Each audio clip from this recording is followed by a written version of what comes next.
मित्रहो, दी पॉलिटिक्स चॅनलवर आपल्या सर्वांचं स्वागत आहे। मित्रहो, आज आपण पाहणार आहोत की भाजपने दुसरी यादी डिक्लेअर केलेली आहे आणि महाराष्ट्रामध्ये भाजपने अत्यंत सावध पवित्रा घेतलेला आपल्याला पाहायला मिळतो। पहिल्या यादी यशाच्या निकषाबरोबरच जुन्यांना त्यांनी संधी दिलेली आहे। फक्त 5 जणांना धक्का दिलेला आहे। त्यामध्ये पंकजा मुंडेंना जी संधी दिलेली आहे ती त्यांची बहीण प्रीतम मुंडेला नाकारून मुंडेंना दिलेली आहे। जळगावमध्ये उन्मेष पाटील यांना डावळून स्मिता वाघ यांना संधी दिलेली आहे। स्मिता वाघ ह्या महिला चेहराही आहे आणि त्या भाजपच्या अनेक पदावर राहिलेल्या आहेत। त्यांची बऱ्यापैकी पकड आहे जळगावमध्ये आणि म्हणून त्यांना तिकीट दिलेलं आहे।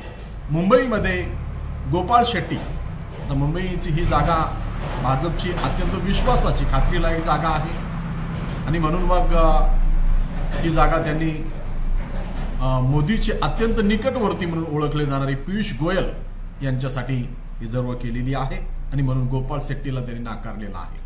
म्हणजे अशा पद्धतीने त्यांनी धक्का दिलेला आहे। त्यानंतर चौथी आहेत मनोज कोटक, हे सुद्धा मुंबईतलेच आहेत, त्यांनाही त्यांनी धक्का दिलेला आहे आणि त्या ठिकाणी मिहिर कोटेजा हे सुद्धा गुजराती चेहरा आहे, यांना संधी दिलेली आहे। त्यानंतर संजय धोत्रे हे तब्येत ठीक नसल्यामुळे त्यांच्या मुलाला त्यांनी संधी दिलेली आहे।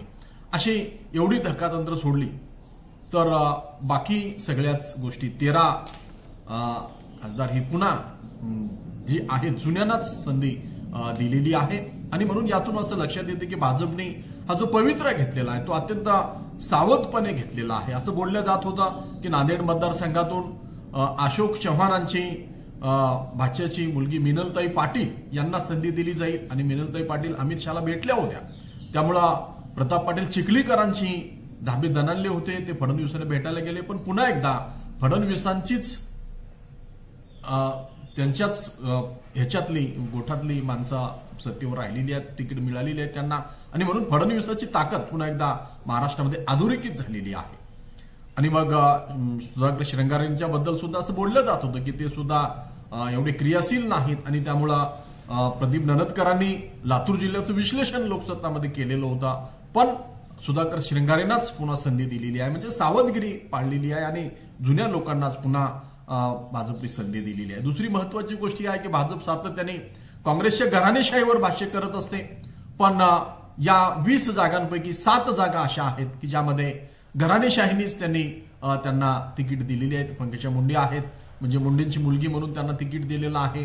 पियुष गोयल आहेत, हे सुद्धा त्यांचे वडील भाजपमध्ये नेते राहिलेले आहेत। ही स्मिता वाघ, म्हणजे हे अशी 7 लोक अशी आहेत की जी घराणेशाही, आणि मग जर तुम्ही काँग्रेसच्या घराणेशाहीवर बोलत असाल तर तुम्हाला सुद्धा घराणेशाही नाकारता आली पाहिजे, पण ती नाकारलेली आपल्याला पाहायला मिळत नाही। त्यामुळं आपण हे सगळं समजून घेतलं पाहिजे। भाजपने राज्यातील उमेदवारीची पहिली यादी जाहीर केली, त्यात 5 खासदारांना वगळले। निवडून येण्याचा निकष हा त्यात महत्वाचा दिसतो। भाजपने देशभरात 370 जागांचे लक्ष्य ठेवलेलं आहे, त्यासाठी उमेदवारी वाटपानंतर फारसे वाद होणार नाहीत याची काळजी भाजपने घेतल्याची आपल्याला दिसून येत असून जुन्यांनाही यादीमध्ये स्थान दिलेलं आहे। संसदेत चांगली कामगिरी केलेल्यांची दखल घेण्यात आलेली आहे। म्हणजे अशी सर्व निकष भाजप लावत असते। मुंबईमध्ये दिल्लीत भाजपने 7 पैकी केवळ मनोज तिवारी या एका खासदाराला पुन्हा संधी दिली। त्याच आधारे मुंबईत जाहीर झालेल्या दोन्ही जागावर नवे उमेदवार भाजपने दिलेली आहेत। त्यात उत्तर मुंबई ही पक्षासाठी सुरक्षित जागा मानली जाते। अर्थात राजकारणात काही सांगता येत नाही, कारण गोविंदासारख्या नवख्या उमेदवारांनी ज्येष्ठ नेते राम नाईक यांचा पराभव केला होता, म्हणजे असा धक्का पुन्हा सुद्धा लागू शकतो। मात्र त्याची तुलना आता होत नाही, कारण काँग्रेसची संघटना तितकी भक्कम आता राहिलेली नाही। तसेच भाजपनेही आपला सामाजिक पाया विस्तारलेला आहे। उत्तर मुंबईतून केंद्रीय मंत्री पियुष गोयल यांना संधी मिळालेली आहे आणि पियुष गोयल गुजराती चेहरा आहे आणि त्या मतदारसंघामध्ये गुजराती लोक आहेत आणि मोदीचे हे अत्यंत निकटवर्ती आहेत आणि त्यांची एक वेगळी छाप भाजपच्या राजकारणामध्ये केंद्रामध्ये राहिलेली आहे। राज्यसभेचे ते 2 वेळेस खासदार राहिलेले आहेत आणि आता त्यांना लोकसभेमध्ये लोकांकडून डायरेक्ट निवडून येण्यासाठी पाठवलेलं आहे। म्हणजे केंद्रात महत्वाची जबाबदारी त्यांनी पाळलेली आहे। राज्यसभेत असलेल्या केंद्रातील अनेक मंत्र्यांना भाजपने यावेळेस लोकसभेत उतरवलेले आहे। बोरीवली, कांदिवली, दासिहर असे भाजपचे प्रभाव क्षेत्र असलेला हा मतदारसंघ आता महाविकास आघाडीतून गोयल यांना कोणाचे आव्हान मिळेल याची उत्सुकता आहे। ईशान्य मुंबईतून मनोज कोटक यांच्या जागी आमदार मिहीर कोटेचा रिंगणात उतरतील। कोटक यांना एकदाच संधी मिळाली। कोटेचा हे पक्षाचे जुने कार्यकर्ते आहेत।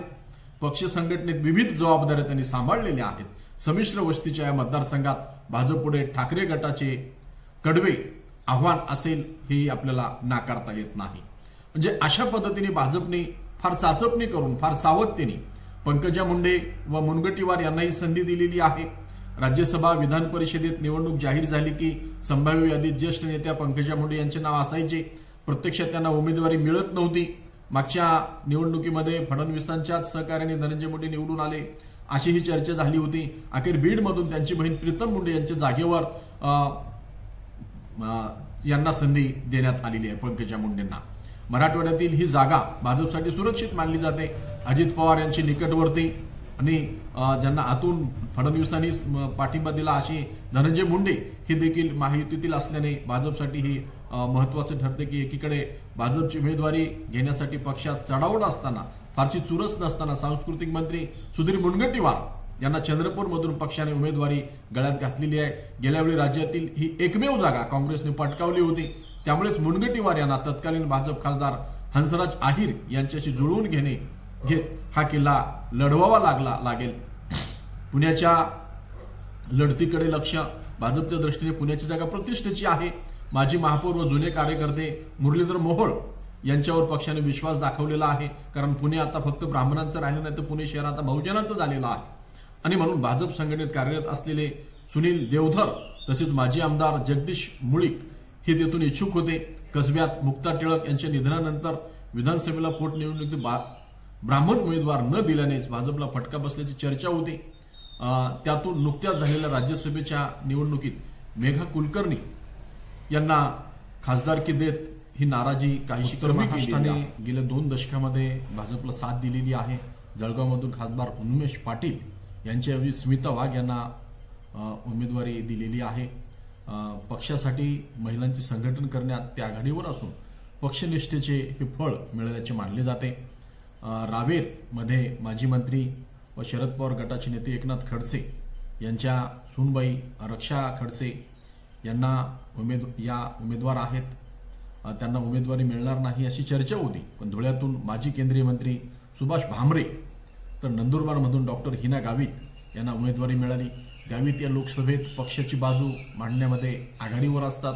त्यांनी लोकसभेमध्ये आपलं हे सिद्ध केलेलं आहे। जसं की महाजनच्या मुलींनी मुंबईमध्ये हे काही सिद्ध केलं नाही। त्यांचा फारसा संपर्क नाही म्हणून पुन्हा महाजनची सीट शक्यता पुढच्या यादीमध्ये येईल किंवा येणार नाही असा बोलल्या जाते आहे। पश्चिम महाराष्ट्रामध्ये जैसे थे ठेवलेला आहे। माढा मतदारसंघात उमेदवारीची चुरस होती। ज्येष्ठ नेते विजयसिंग मोहिते यांचे पुतणे धैर्यशील मोहिते तेथून इच्छुक होते। मात्र पक्षाने फलटण येथील रणजित नाईक निंबाळकर यांनाच पुन्हा संधी दिलेली आहे। आता त्यांचे पक्षांतर्गत विरोधक काय करतात यावर येथील निकाल अवलंबून आहे। अहमदनगरमध्ये म्हणजे आता अहिल्यानगर नामांतर झालेलं आहे काल। पुन्हा सुजय विखे तसेच सांगलीत संजय काका पाटील यांच्यावरच विश्वास दाखवलेला आहे। भाजपचे जे देशभरात 370 जागांचे लक्ष्य ठेवलेले आहे त्यासाठी उमेदवारी देताना मोठे बदल भाजपने केलेले नाहीत। विदर्भातील महत्त्वाच्या अशा नागपूरच्या जागेवर ज्येष्ठ नेते नितीन गडकरी हे तिसऱ्यांदा रिंगणात असतील। पहिल्या यादीत त्यांचे नाव नसल्याने विरोधकांची टीका ऐकावी लागली होती। तिसऱ्यांदा रिंगणामध्ये ते आहेत। अकोल्यातून माजी मंत्री संजय धोत्रे यांचे पुत्र अनुप धोत्रे यांना संधी मिळालेली आहे। मराठवाड्यात रावसाहेब दानवे, जालन्यातून जरांगे पाटील त्यांना कशा पद्धतीने काय करतील माहीत नाही। आणि नांदेडमधून प्रताप पाटील चिखलीकर यांची वर्णी लागलेली आहे। लातूरमध्ये चुरस होती पण सुधाकर श्रंगारे यांना मतदारसंघातील म्हणजे शांत स्वभाव आहे, मतदारसंघात फारसं काम त्यांचं नव्हतं अशी चर्चा होती आणि म्हणून अनेक गट तिकीट मागण्याला पुढे जात होते पण सुधाकर श्रंगारेंनाच हे तिकीट मिळालेलं आहे। तर अशा पद्धतीने अत्यंत सावधपणे भाजपने जुन्यानाच ठेवून हे सगळा बदल केलेला आहे। घराणेशाहीवर टीका करत करत आपणही घराणेशाहीची वाट धरलेली आहे। ह्या सगळ्या गोष्टी आपण लक्षात घेतल्या पाहिजेत आणि निवडणुकीच्या काळामध्ये आपण अतिशय सतर्क असलं पाहिजे। मित्र हो, या चॅनल नवीन चॅनल सबस्क्राईब करा, अधिकाधिक मित्रांना चॅनल शेअर करा। पाहू आपण असेच राजकीय घडामोडीवरची व्हिडिओ। धन्यवाद। जय हिंद, जय महाराष्ट्र।